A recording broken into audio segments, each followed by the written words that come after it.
అందరికీ శ్రీరామనవమి శుభాకాంక్షలండి. ఈరోజు మామూలుగానే రాముల వారికి నైవేద్యం పెడతాం కదా! నేను లడ్డు విషయంలో పానకం గుడికి తీసుకొస్తానని మొక్కుకున్నాను. అందుకే దేవుడి దగ్గరికి, అలాగే కొంచెం గుడికి తీసుకెళ్ళటానికి ప్రిపేర్ చేస్తున్నాను.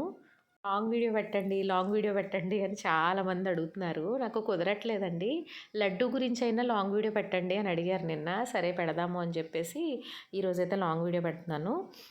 లడ్డు ఒక స్ట్రీట్ డాగ్ అయినా కూడా ఎందుకు అంత పోరాడుతున్నారు, ఇంటికి ఎందుకు తీసుకురావాలని అంత బలవంతంగా అనుకుంటున్నారు అని చాలామంది అనుకోవచ్చు. పోన్లే పెంచుకోవడానికే కదా తీసుకెళ్లారు, ఇంకెందుకు మీకు అంత ఇది అని అనుకోవచ్చు. ఏదో పంతానికో లేకపోతే ఇంకొకటో వాడిని మేము వెనక్కి తీసుకురాలేదండి. రీజన్ కూడా ఉంది. ఎవరు అలా అనలేదు. ఒక 100 కామెంట్స్ వస్తే అందులో 99 కామెంట్లు వద్దు వాడిని వెనక్కి తీసుకొచ్చేయండి అనే అన్నారు. ఒకే ఒక్కరు మాత్రం, అది కూడా ఇన్స్టాలో, ఒకే ఒక్కరు మాత్రం పెంచుకోవడానికే కదా తీసుకెళ్లారు, ఉంచొచ్చు కదా అనేసి అన్నారు. వాళ్ళు ఎవరో ఏంటో మనకు తెలియదు కదండి అని చెప్పాను. కానీ నిజానికి వాళ్ళు పెంచుకుందామని తీసుకెళ్ళిన వాళ్ళ దగ్గర లడ్డు ఉండే కంటే ఇక్కడ నా వీధిలో నా కళ్ళెదురుగుండా ఉండడమే బెటర్ అనిపించిందండి. మీ అందరికీ తెలుసు నేను లడ్డు విషయంలో ఎంత బాధపడ్డానో. వాడు చూడండి ఇప్పుడే వచ్చాడు. లోపలికి రాకుండా ఫస్ట్ వాడు అటు వెళ్ళిపోయాడండి. వాడు ఎంత డిసిప్లిన్డ్‌గా పెరిగాడంటే వాడు వెళ్ళి టాయిలెట్ చేసుకున్నాడు. మోషన్స్ అయిపోయినాయి పాపం వాడికి. మరి వాళ్ళు కట్టేసి ఉంచారో రోజంతా ఏమో, లేకపోతే వాడి కడుపులో బెంగుండిపోయిందో తెలీదు. నేను కొడుతున్నాను రాగానే, ఎదవ వెళ్ళిపోయావేంట్రా అలాగా, తీసుకెళ్తే వాళ్ళకి చెప్పాలి కదా అని చెప్పి. నాకు సర్జరీ తర్వాత హెల్త్ విషయంలో చాలా కాంప్లికేషన్స్ వచ్చాయండి. నాకు లియో ఛానల్ కదా, నా పర్సనల్ చెప్పుకోవాలి అని అనిపించదు నాకెప్పుడు. అందుకే నేను ఎప్పుడు షేర్ చేసుకోలేదు.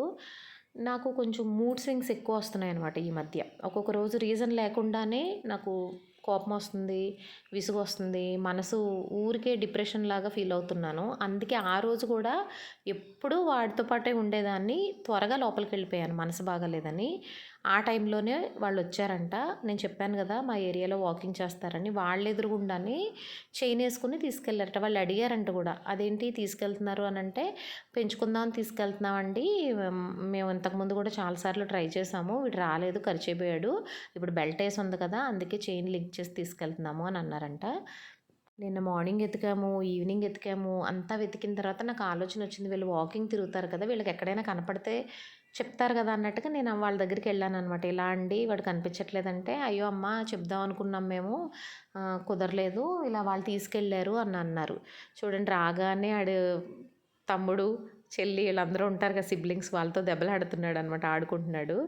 అక్కడికి వెళ్ళి వాడి ఫ్రెండ్స్ అందరినీ పలకరించాడండి. ఇది వీడు వచ్చిన తర్వాతే. ఎవరండి తీసుకెళ్ళింది అని అంటే, మన చెత్త తీసుకెళ్తారు కదా, డస్ట్బిన్ తీసుకెళ్తారు కదా, వాళ్ళే అని ఆవిడ చెప్పారు. నేను వాళ్ళు ఎక్కడుంటారో ఆ ఆఫీస్కి కాల్ చేసి, ఇలా మీ వాళ్ళు మా కుక్క పిల్లని తీసుకెళ్ళారంటే, మా వాళ్ళు కాదండి, మా వాళ్ళు అలా చేయరండి అని అన్నారు. లేదండి తీసుకెళ్ళారంట, కనుక్కోండి కావాలంటే అని ఆవిడ కనుక్కుంటే అవును అన్నారంట వాళ్ళు. ఈలోపు నా కాల్ కట్ అయిపోయింది. నేను తిరిగి చేస్తే ఆవిడ తీసుకెళ్ళారంట కానీ మా వాళ్ళు కాదంటండి, వేరే వాళ్ళంట అన్నారు. నేను మా హస్బెండ్కి చెప్పాను. ఆయన కాల్ చేసి మాట్లాడి తీసుకొచ్చి దింపేమనండి, లేదంటే మేమే వెళ్ళి తెచ్చుకుంటాము అని అంటే, అలాగేనండి అని వాళ్ళు తీసుకొచ్చేసారు. వచ్చిన తర్వాత నాకు తెలిసింది ఏంటి అంటే, వాళ్ళు ఎందుకు తీసుకెళ్లారు అని అంటే, మేకల్ని కాయడానికి తీసుకెళ్లారంటండి. వీడు అసలు ఎండ పడదండి వీడికి, తిండి లేకుండా ఉండలేడు. వాడు ఎండలో ఉండి మేకల్ని ఏం చూస్తాడు. అదే చెప్పాను అతనికి, మెడలో బెల్ట్ ఉందంటే ఎవరో చూస్తున్నారని కదా, నన్ను అడగాలి కదండి, అలా ఎలా తీసుకెళ్ళిపోతారు, మేకలను కాస్తాడా వాడు, వాడు మొహం వాడు అసలు ఎండలో ఉండలేడండి అని అంటే, ఆయన అదే అండి తెలియలేదు, సారీ అండి, ఇంకెప్పుడైనా మీరు ఇవ్వాలనుకుంటే నాకే ఇవ్వండి అని చెప్పేసి వెళ్ళిపోయారు. ఇప్పుడు చెప్పండి, వాడు నా దగ్గర ఉంటే సేఫా, వాళ్ళ దగ్గర ఉంటే సేఫా? నాకైతే వాళ్ళ దగ్గర కంటే ఇక్కడ ఉండడమే, వీధిలో ఫ్రీగా హ్యాపీగా చైన్ లేకుండా తిరుగుతాడండి. నాకు ఇదే బెటర్ అనిపించింది. మా హస్బెండ్ ఎన్నో కాల్స్ చేసి ఎంతో ఇది చేస్తేనే కానీ వాడు రాలేదండి ఇంటికి. వాడు ఇంటికి రాగానే నేను ఫస్ట్ చేసిన పని ఏంటంటే, మెడలో బెల్ట్ తీసేసాను. ఆ బెల్ట్ ఉండబట్టే కదా వాళ్ళు చైన్ వేసుకుని తీసుకెళ్ళిపోయారు, అంది తీసి పడేశాను ముందు. ఒకరిద్దరైతే నేనేదో స్వలాభం కోసం వాడిని వెనక్కి తీసుకొచ్చాను అన్నట్టుగా కూడా అన్నారు. నాకేమొస్తుంది చెప్పండి, ఇన్ని డాగ్స్కి ఫుడ్ పెడితే నాకేమన్నా కలిసి వస్తుందా? కాపలా కోసమైతే నాకు సీసీ కెమెరాస్ ఉన్నాయి. లియో ఉన్నాడండి, చీమ చిటుక్కుమంటే వాడు అరుస్తాడు. అంతకంటే పెద్ద సెక్యూరిటీనా ఇవి నాకు?